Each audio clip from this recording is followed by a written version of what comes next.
ગટર, પીવાના પાણી, આ બધા પ્રોબ્લેમ બીજેપી અને સગવડિયું રાજકારણ, આ બે મુદ્દા ચોક્કસ છે.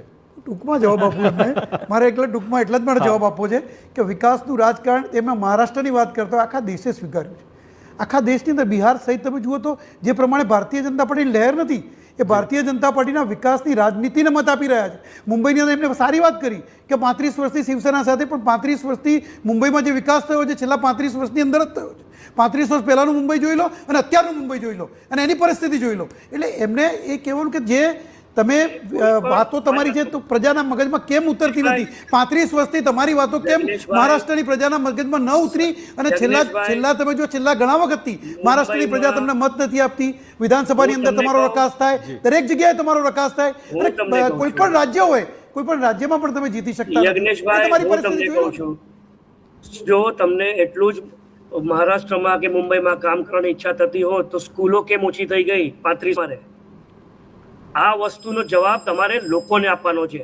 આ ડિબેટમાં આપણે એકબીજાને વાતે કરશું જ, પણ લોકો સામે તમે શું લઈ જશો? મુદ્દા શું છે તમારી પાસે? કોંગ્રેસ પાસે મુદ્દો છે, જે બોલે છે કોંગ્રેસે કરી દેખાડ્યું તો બોલો. તદ્દન ખોટા આંકડા છે એમના. બીજું કે એમને જે વાત કરી કે બીએમસીએ એફડી તોડાઈ, પણ સાથે બીએમસીની અંદર પૈસા કેટલા જમા થયા, કેટલા ટેક્સના પૈસા જમા થયા, કેટલા સેન્ટ્રલ ગવર્મેન્ટ આપ્યા, આનો એમની જોડે હિસાબ જ નથી હજી સુધી. બીજી ફરિયાદ કોંગ્રેસ અને શિવસેના કરી રહી છે, જે હંમેશા પેલું રાજકીય પક્ષોનું હોય છે ને કે ભાઈ જે ઇંક જે લગાડે છે ને એ ઇંક એમ કે એસિટોન લગાડવાથી ઉડી જાય છે.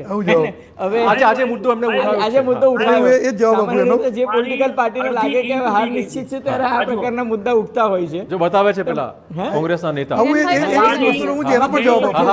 હમણાં કલાક પહેલા વોટ આપ્યો છે અને કલાકમાં મેં હમણાં ડેટોલ થી થોડુંક સાફ કરવાની ટ્રાય કરી. આ સાફ અડધી થઈ ગઈ છે. હું એનો જવાબ આપું આપને. જવાબ શું આપવાનો? તમારી અંદર છે, તમે એક્શન લ્યો, જવાબ નહીં આપો. જે ઇંક લિક્વિડ ઇંક વપરાય છે એ જ ઇંક માર્કરમાં વપરાય છે. બંને સેમ ઇંક વપરાય છે, સેમ મટીરિયલ છે.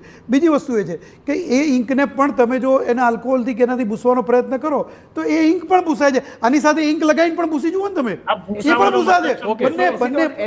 બંને એસિટોન ઓકે. આજના આરોપો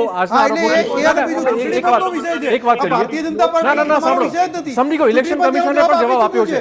યજ્ઞેશભાઈ જવાબ માંગવાનો છે. યજ્ઞેશભાઈ એક સવાલ એ વાતનો સ્પષ્ટ જવાબ આપી. યજ્ઞેશભાઈ એક સવાલ એ વાતનો છે કે રોકડ રકમની વહેંચણી થઈ છે, મિક્સર વેચાયા, આ પ્રકારના આરોપ પણ ચોક્કસ ભાજપ પર થયા છે. તો ઇલેક્શનના જીતવા માટેના જે આરોપો જે છે, જે વિપક્ષે લગાવ્યા છે, એના મુદ્દે શું કહેશો? કેશ નું વિતરણ થયું છે, મિક્સર આપવામાં આવ્યા છે. એક્ઝેક્ટલી એક એન્વેલપમાંથી કેશ બહાર આવ્યા હતા. ભાજપનો પ્રચાર પત્ર હતો તેમાંથી જ એન્વેલપમાંથી કેશ આવ્યા હતા. આ બધા વિડીયો પણ સામે આવેલા છે. જો આ બધા પ્રશ્નો અને આ બધા ઉદ્ભવવા એ ચૂંટણીની અંદર સામાન્ય થઈ ચૂક્યું છે અને આવા આક્ષેપો એ લગાવવા પણ સામાન્ય થઈ ચૂક્યું છે.